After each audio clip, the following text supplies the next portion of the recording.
নমস্কার বন্ধুরা, অনিন্দিতাস কিচেনে আপনাদের সকলকে স্বাগত জানাই।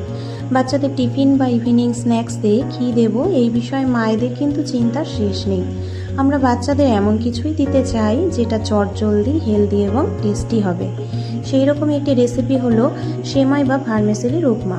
এই সেমাই বা ভার্মিসেলি উপমা বানানোর জন্য প্রথমে আমি একটি কড়াইয়ে দিয়ে দিয়েছি অল্প তেল।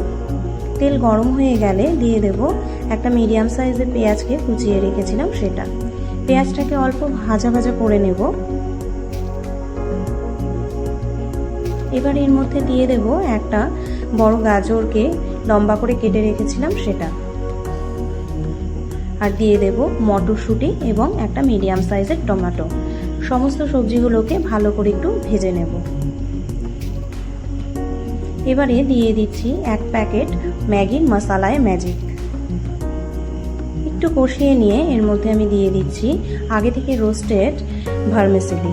আমি এক বাটি সেমাই নিয়েছি।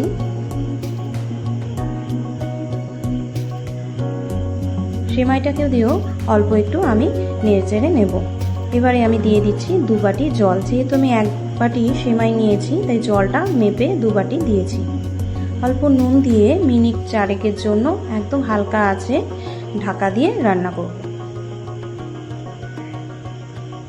4 মিনিট হয়ে গেছে। দেখুন জলটাও কিন্তু খুব সুন্দর শুকিয়ে গেছে এবং বেশ ঝরঝরে হয়েছে। এবারে এই ভার্মিসেলি বা সেমাইয়ের উপমাকে আমি সার্ভ করে নেব। রেসিপিটা কেমন লাগলো কমেন্ট করে অবশ্যই জানাবেন। ধন্যবাদ।